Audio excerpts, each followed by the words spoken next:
China City volunteers returned to Zhejiang to care for flood survivors in Lubu town. We look back to the history of the City office in Hong Kong in celebration of their 20th birthday. Welcome to DaAi Headlines. I'm Wendy Chen. Thank you for joining us. First up in China, in the aftermath of Typhoon Fatal, Yuyao City of Zhejiang Province suffered massive flooding. Following their aid distribution on October 13th, city volunteers once again returned to Guqiaotou village of Lubu town for another survey, where they also offered the survivors daily necessities and emotional support. Here at Guqiaotou village in Yuyao City, 2 weeks after the floods, soaked furniture is still left uncared for. This solitary senior simply cannot clean up her house by herself.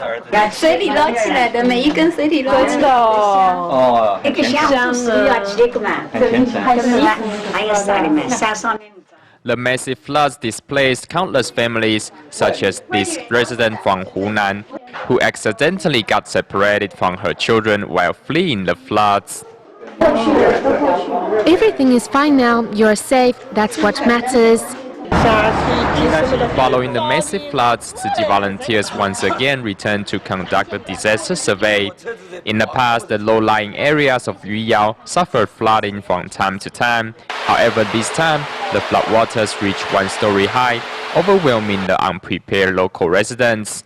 As the floodwaters came, we thought the situation wouldn't be too serious. However, the water kept flooding in and getting higher, so we went to the second floor. We felt so helpless to see the first floor submerged underwater and not being able to do anything about it. Countless immigrant workers in the community suffered great losses in the disaster.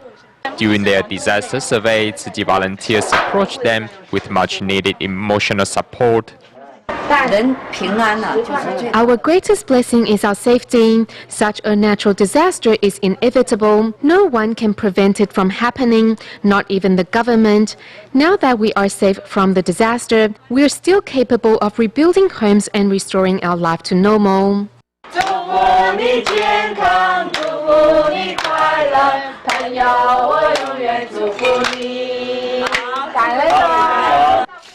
As the disaster survey concludes, city volunteers meet with local government officials to plan their next aid distribution for residents here. Also helping flood survivors are city volunteers in Thailand who have been providing hot meals to those in Pachonburi province after a devastating flood.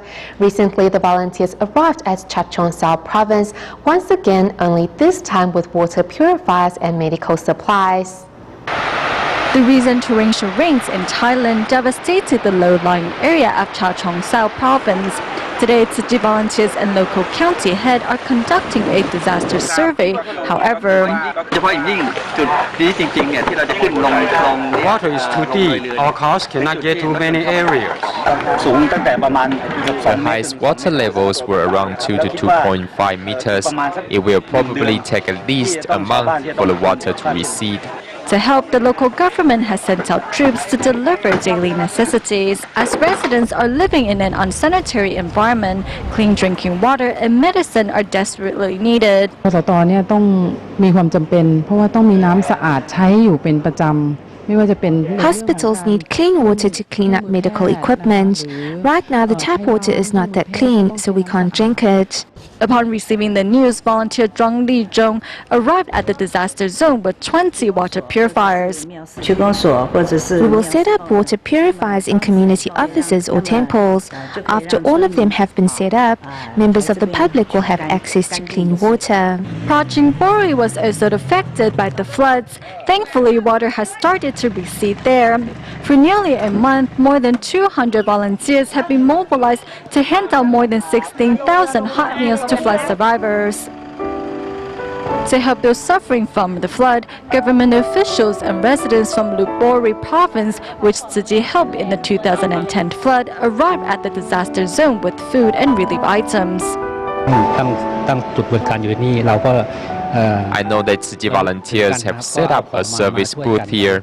I miss the volunteers' love and care. That's why I'm very supportive of Tzu Chi.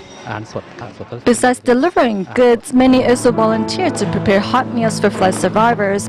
Instead of using disposable utensils, volunteers thoughtfully wrap the delicious meals and their blessings in banana leaves to make sure no harm will be added to our Mother Earth.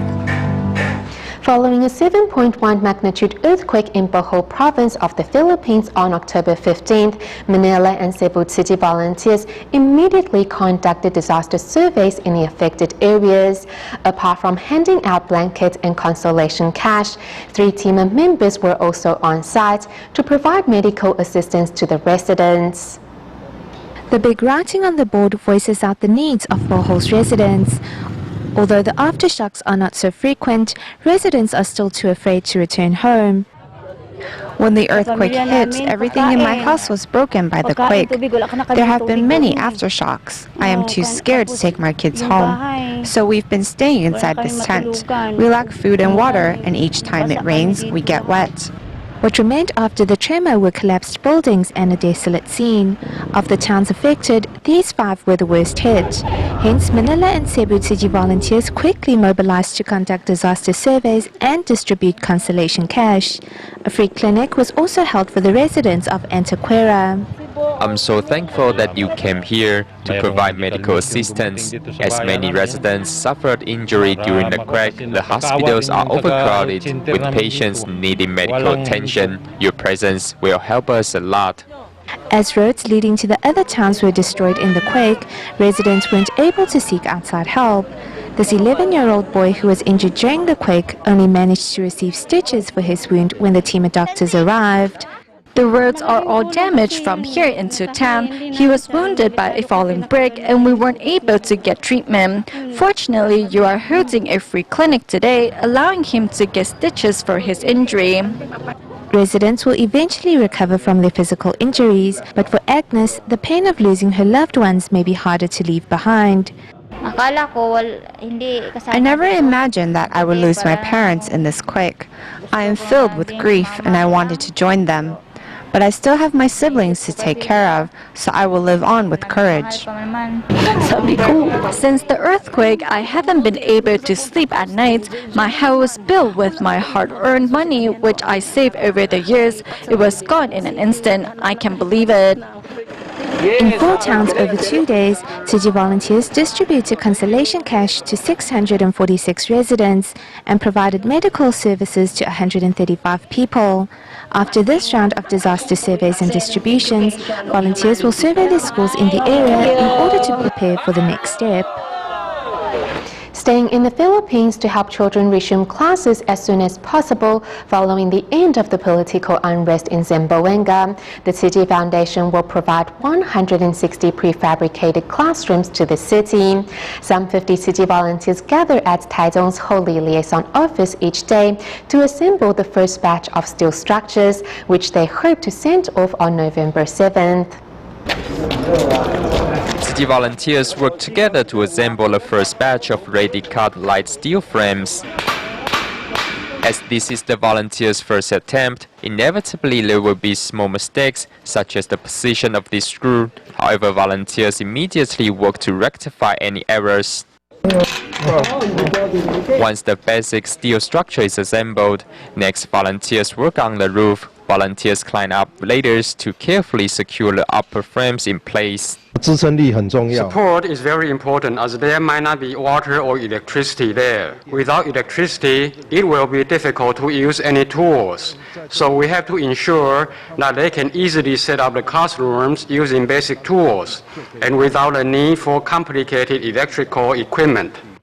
As Zamboanga of the Philippines is still currently without electricity and water, all preparations need to be completed in Taiwan. So once these mobile classrooms arrive in the Philippines, local volunteers can easily assemble the classrooms. The team overseeing this task are Tzu Chi volunteers from central Taiwan, and they aim to complete the 160 prefab classrooms within 35 days. Each classroom is approximately 76 square meters and can accommodate between 60 to 70 students. Volunteers are working around the clock to ensure that the first batch of prefab classrooms will be ready to sail on November 7th from Taichung Port.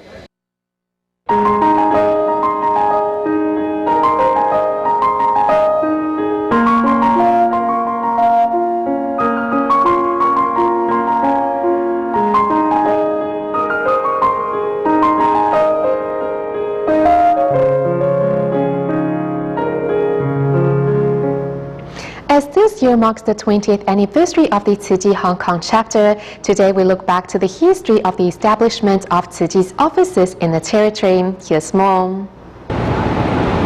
Kowloon Tong Station is one of the most important transportation hubs in Hong Kong. This is also where the Tzu Chi Hong Kong chapter is located, and its harmonious atmosphere forms a contrast to its surrounding environment. Our old liaison office in Wanzai was really small. When we held events where over 30 volunteers participated, everyone felt cramped. The master reminded us to look for a new place when we could. Besides placing an emphasis on natural ventilation and lighting, the Buddhist NGO was also determined to protect the chapter's surrounding environment, including trees. Tzu Chi volunteers found the new location by coincidence, but at first the owner did not want to sell. The owner apologized to us and said her lawyer had already promised to sell it to someone else. I told her if you sell it to them, it will only be a commercial sale, but it would be different if you sell it to Tzu Chi. This will be a ground for cultivating bodhisattvas who cease every day to do good deeds. I even told her to sell it to us for a cheaper price instead of the market price because we had no money. In 1997, the year Hong Kong was returned to China, Tzu Chi volunteers formally moved into their new home on Su Fok Road in Kowloon Tong in celebration of the coming millennium. However, in 2002, due to the old structure of the building and the construction work in the surrounding area, the walls inside the chapter house started to crack and the floors started to tilt at an angle. Though plans were made to build a new chapter house, Tzu Chi's charity work had to continue. Upon learning that volunteers were searching for a temporary office, Master Ray Long decided to help by giving Tzu Chi a temporary home in Dai Wei. What no one expected was that the Tzu Hang Nunnery, a famous Buddhist organization in Hong Kong, would later donate what had become the Dai Wei Liaison Office to Tzu Chi Foundation. I remember at that time, Dharma Master Ray Rong called the Tzu Hang Nunnery and asked the board of directors to donate it to Tzu Chi. The master told them, "We have looked every day and still can't find a location." By 2006, the construction work on the Kowloon Tong chapter was complete, and Tzu Chi volunteers moved back in May of the same year. The Dai Wei Liaison Office remained open and running, and a recycling education center was also set up there. Many say that Hong Kong is a very money-oriented and materialistic society, yet Tzu Chi's long history here tells me otherwise. To show their support, many volunteers are really devoted to Tzu Chi's charity work and always give selflessly wherever and whenever they can. Over the past 2 decades, I have witnessed the personal development of many bodhisattvas. Having finally found a place to call home, Hong Kong Tzu Chi volunteers have proved over the past 20 years, through the country's transfer of sovereignty and the SARS epidemic, that their love and care is here to stay. Through the passing of time and the ups and downs Tzu Chi volunteers experienced in search for a home of their own, what has always remained the same is the volunteers' determination to spread the Buddhist NGO's work far and wide. Also in Hong Kong, next we meet city volunteer Yao Jiaqian, who took on a vegetarian diet after he joined the sign language musical of the Water Repentance Sutra.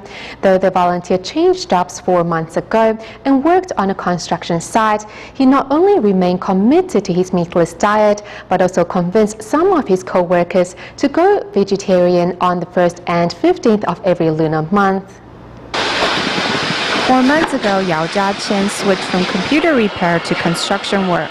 The heavy lifting in 40-degree weather was at times unbearable, but he got through by chanting the sutra to himself. When the sun is at its strongest, sometimes I feel like I can't even breathe. It is then that I sing the part of the sutra, life after life on the path to enlightenment. As a participant of the upcoming musical, Yao maintains a strict vegetarian diet, the only member of his construction team to do so. However, others have paid notice, and now a few will go vegetarian 2 days a month. I'm an example of how going vegetarian doesn't rob you of your strength. I told my co-workers that on the 1st and 15th days of each lunar month, they should eat vegetarian, and a few have done so. Although work is tiring, Yao still makes it a point to practice his sign language daily, whether at home or commuting. I downloaded a PDF file of the hand movements to my phone and will practice on the way. Of course, I keep my movements small so not to disturb others.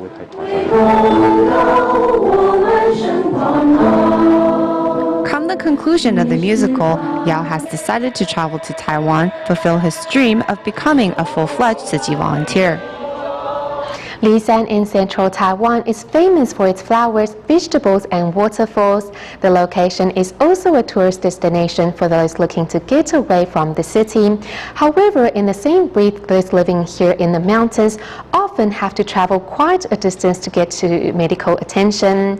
In 2012, Taichung Tzu Hospital's Chinese Medicine Department began carrying out bi-weekly trips to Lisan to provide residents here with acupuncture therapy to ease their aches and pains. The road leading to Lisan in Heping District, Taichung, is not always open or safe to travel on, as Taichung Tzu Hospital Chinese medicine practitioner Zheng Yizhe has come to know. We are taking this path, although it's a roundabout way, but it's safe. We only have to look out for high winds and icy roads in the winter.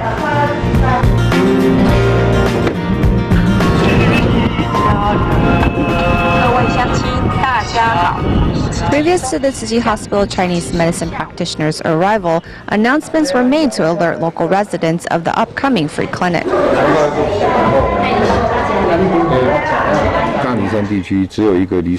Here in Lisan, the public health center leans more towards Western medicine. So Tzuji's Chinese medicine department is a much needed area for many of the residents looking for a long-term solution to their chronic pains. 今天是第一次看吗？你很怕打针呢？你怎么知道？所以你就不敢针灸啊？没有，我怕。Many of the local residents work on the mountain for a living, and their heavy labor lends itself to many chronic problems. We do a lot of strenuous work like harvesting and transporting pears around, so our shoulders and arms are prone to aches and pains. The weather here leans towards wet and cold year-round. When it gets cold or in winter season, joint problems flare up and are more apparent. Herbal Chinese medicine and acupuncture can help ease joint pains. For those residents unable to get to the free clinic venue, the team also makes home visitations.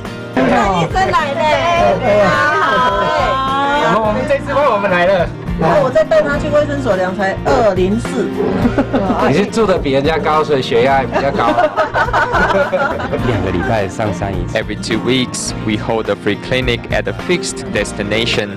Meanwhile, local Tzu sisters and the Lisan police station chief will conduct home visitations when we are not here. After the 9/21 earthquake, many of the roads connecting us to the outside collapsed, and resources were unable to get to this mountain region. I'm very grateful Tzu has come here. A public announcement was once again made to spread the word of Tzu Chi's bi-weekly Chinese medicine clinic. This is our second fixed free clinic site in Lisan area. It is at the Huanqing Temple in Pingdeng Borough, which is about 40 minutes away from Lisan by car.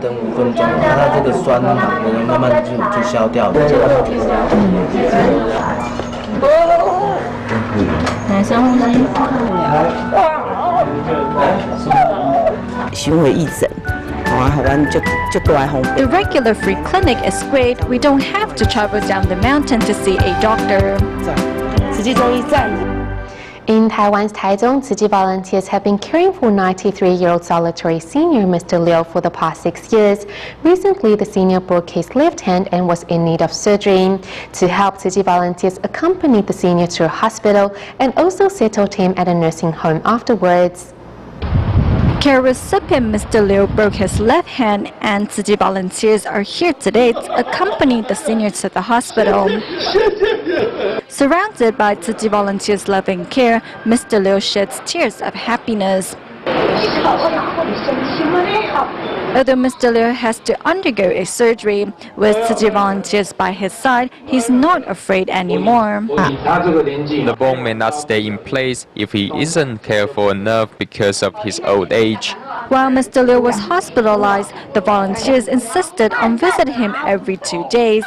Since 93-year-old Mr. Liu has difficulty hearing, volunteers thoughtfully write their greetings on pieces of paper. For the past 6 years, Tzu Chi volunteers have been treating the senior like their own family. Touched by the volunteers' unconditional love and care, under the witness of a lawyer, Mr. Liu names Tzu Chi as his beneficiary. When I'm happy, it doesn't hurt. Laughing out loud and enjoying his time with the volunteers, Mr. Liu says becoming a giver has brought him tremendous joy. Moving to Hualien to give children living in the remote area the chance to embrace the world of books, Kaohsiung Tzu Chi volunteers bought 73 sets of Jingsi publications and donated them to 30 school libraries in Yuli.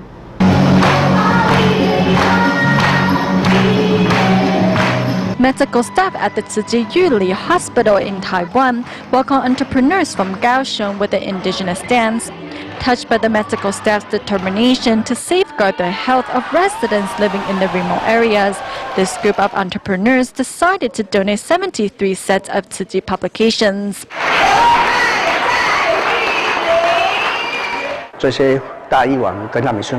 These medical staff and Tzu Chi volunteers are filled with compassion. Their budget is limited, so all of us decided to donate these books and deliver them to Yuli.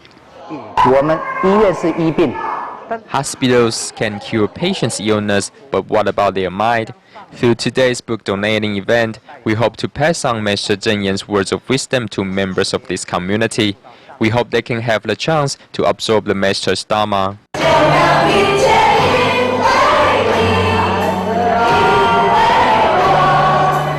To express his gratitude to the entrepreneurs, Superintendent of the hospital Zhang Yuling presents them with the book Will Be in Love.